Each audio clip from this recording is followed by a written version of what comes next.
नमस्कार दोस्तों, मैं सागर कुमार आपका स्वागत करता हूं सेंसिबल के इस नई Hindi daily market analysis video में। चलिए शुरू करते हैं हमारा मार्केट एनालिसिस। सबसे पहले देखेंगे जो हमने लास्ट एनालिसिस किया था कैसा टर्नआउट हुआ है, बात करेंगे आगे मार्केट किस तरीके का हो सकता है। अब यहाँ पर जो लास्ट हमने एनालिसिस करा था, मैंने आपसे क्या ये कहा था कि वन सेकेंड, मैंने ये डिस्कशन किया था कि यहाँ से अगर मार्केट हमें हायर साइड पर जाता हुआ दिखाई देता है, यहाँ पर हमें एक ये हायर साइड मार्केट में एक गैप अप ओपनिंग मिली थी। ठीक है, ये हमें याद है। ठीक है, यहाँ पर ये गैप अप ओपनिंग हमें मिली, हमें फिर ये पुल बैक मिला। हमने कहा था कि बस यहाँ से अगर मार्केट फिर हायर साइड मूव करता है तो हम यहाँ पर 24,000 के ऊपर कुछ प्लान करने की कोशिश करेंगे। और देखिए, ये जो गैप अप मार्केट में ओपनिंग हुई थी, ये किस वजह से हुई थी? न्यूज़ की वजह से कि जो शांति वार्ता है वो सक्सेस होने के चांसेस बढ़ रहे हैं। ठीक है, इस वजह से मार्केट में गैप अप ओपनिंग हुई थी और उसके बाद फिर से हमें एक न्यूज़ मिलती है कि यहाँ से एक जो पीस स्टॉक हो रही थी वो थोड़ी अनसक्सेसफुल होती हुई दिखाई दे रही है और उससे मार्केट में फिर से गैप डाउन ओपनिंग हुई। लेकिन इंटरेस्टिंगली मार्केट ने उस नेगेटिव न्यूज़ पर उतना नेगेटिवली रिएक्ट नहीं किया जितनी वो नेगेटिव न्यूज़ हमें दिखाई दे रही थी। मार्केट में एक गैप डाउन ओपनिंग ज़रूर हुई, लेकिन यहाँ से मार्केट में एक हायर साइड मूव हमें आता हुआ दिखा और एक पॉजिटिव कैंडल मार्केट में बनती हुई दिखी। अब देखिए, एक नेगेटिव न्यूज़ पर मार्केट ने पॉजिटिवली रिएक्ट किया तो ये मेरे लिए एक ये स्विंग हो गया है। ठीक है, यहाँ से मार्केट पॉजिटिवली मूव करने वाला था, ये हमारे लिए दूसरा स्विंग हो गया है। तो मेरे लिए एक ये हाई है और एक ये लो है मार्केट में। अब मेरे लिए ये जो दो लेवल्स हैं ये क्या बन गए हैं? ये रेफरेंस लेवल्स बन गए, यानी हायर साइड पर 24,000 का एक रेफरेंस लेवल बन गया है और लोअर साइड पर 23,600 का एक रेफरेंस लेवल मेरे सामने बन गया है। तो यहाँ पर मेरे लिए बहुत क्लियर चीज़ें हो जाती है, मेरे लिए बहुत क्लियर सिचुएशन बन जाती है कि मैं क्या करूँगा। अगर मार्केट इस कैंडल का हाई ब्रेक करता है, ये स्विंग ब्रेक करता है, ठीक है, ये वाला स्विंग अगर मार्केट ब्रेक करता है यानी 24,050 को अगर मार्केट ब्रेक करता है तो मैं यहाँ पर क्या पोजीशन लूंगा? बाय साइड की पोजीशन प्लान करूंगा। वहीं अगर मार्केट ये लो ब्रेक करता है लोअर साइड पर यानी 23,600 को मार्केट अगर ब्रेक करता है तो मैं क्या करूंगा? यहाँ से सेल साइड की पोजीशन लूंगा। बहुत ही सिंपल तरीके से मार्केट को समझने की कोशिश करेंगे। ठीक है, क्या है कोशिश कि यहाँ से मार्केट में एक बुलिश मूव आया, फिर मार्केट ने लोअर साइड मूव किया है। हायर साइड मार्केट मूव करना चाह रहा था, लेकिन फिर मार्केट ने लोअर साइड यहाँ पर एक बिकॉज ऑफ न्यूज़ मार्केट ने लोअर साइड मूव किया और ये बीच में मार्केट अभी खड़ा हुआ है। तो हमारे लिए सिंपल है, बस ये जो हायर साइड का स्विंग है, ये जो लोअर साइड का स्विंग है, मार्केट खुद डिसाइड करेगा कि ये किस साइड पर जाना पसंद करेगा। मार्केट फिर ये लोअर साइड का स्विंग ब्रेक करता है, यहाँ से अगर ये मार्केट लोअर साइड का फिर से यहाँ पर क्या है, ये वाला स्विंग अगर मार्केट ब्रेक करता है तो हमें यहाँ पर कैसा मूव दिखाई देगा? फिर मार्केट में हमें दिखाई देगा कि मार्केट इस तरीके से नीचे आता है और नीचे आ सकता है और ये जो मिडिल पार्ट है चैनल का, इसके आसपास आने की कोशिश करेगा, या फिर मार्केट क्या करेगा? ये जो गैप है इसको फिल करने की कोशिश करेगा। ठीक है, ये दो सिचुएशंस हमारे सामने हो सकती हैं। तो अगर यहाँ से मार्केट ब्रेक करता है तो मार्केट में संभावना है कि मार्केट 23,200 के आसपास आ सकता है। लेकिन अगर मार्केट ये हायर साइड ब्रेक करता है तो मार्केट क्या कोशिश करेगा? 24,400 500 इन जोन के पास, 24,500 इस जोन के पास आने की कोशिश करेगा। ठीक है, तो हायर साइड पर भी आपको ऑलमोस्ट 300-400 पॉइंट का मूव है और लोअर साइड पर भी आपको 300-400 पॉइंट्स का मूव दिखाई दे रहा है।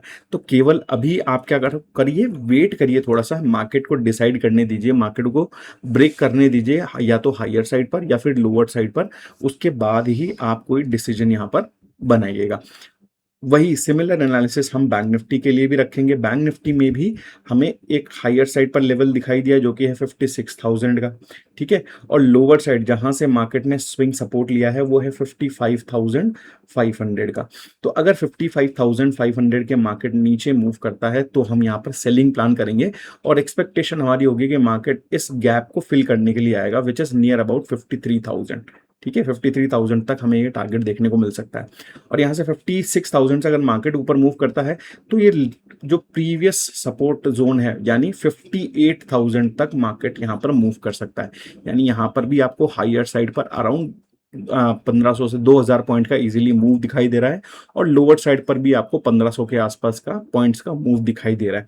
ठीक है, तो ये सिचुएशन अभी केवल दिमाग में रखनी है कि इसके बीच में, इन दो लेवल्स के बीच में अगर मार्केट रहता है तो इसके बीच में कोई भी ट्रेड नहीं करना है। सिमिलरली निफ्टी में भी अगर मार्केट इन दो लेवल्स के बीच में, इन दो स्विंग्स के बीच में रहता है तो कोई भी ट्रेड प्लान नहीं करना है। मार्केट को पहले डिसाइड करने दीजिए कि मार्केट किस डायरेक्शन में जाना चाहता है, उसके बाद ही आप कोई भी ट्रेड प्लान करेंगे यहाँ पर।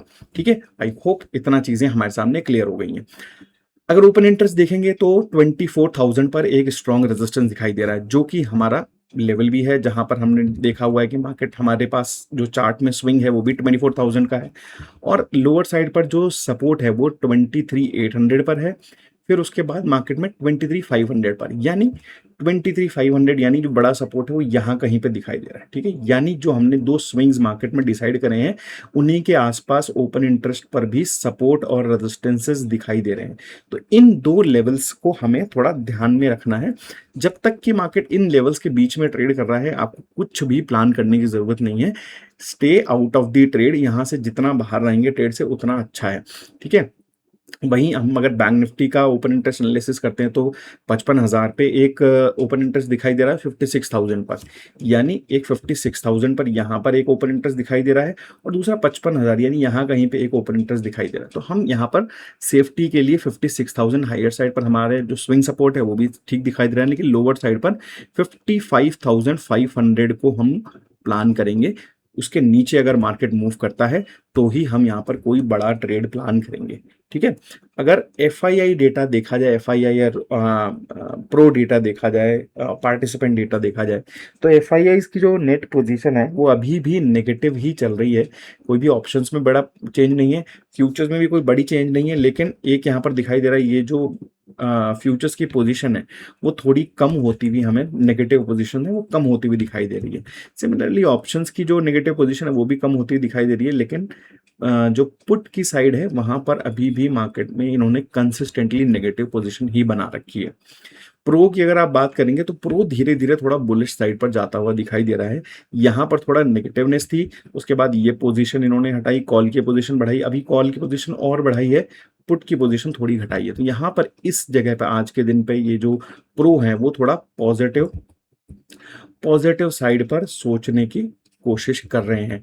और अगर फ्यूचर्स का डेटा देखेंगे तो कोई भी बड़ा यहाँ पर पोजीशन अभी इन लोगों ने नहीं उठाया है। ठीक है, और क्लाइंट देखें तो क्लाइंट कंप्लीटली पॉजिटिव है, पुट्स ज्यादा बेच रखे हैं क्वांटिटी में, बड़े क्वांटिटी में पुट्स बेचे हुए हैं और फ्यूचर्स में बाइंग अभी समझ में आ रही है।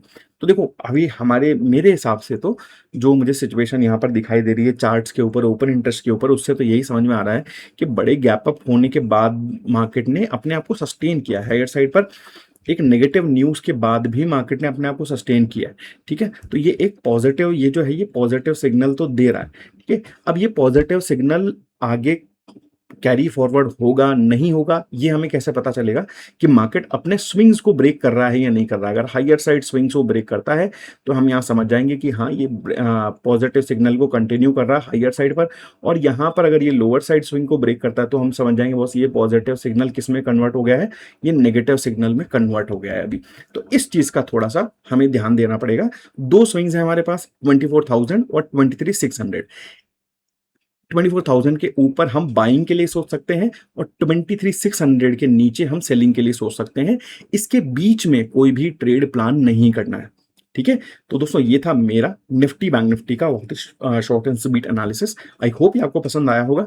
पसंद आया तो इस वीडियो को लाइक जरूर कर दीजिए, सेंसिबल के हिंदी चैनल को कर लीजिए सब्सक्राइब।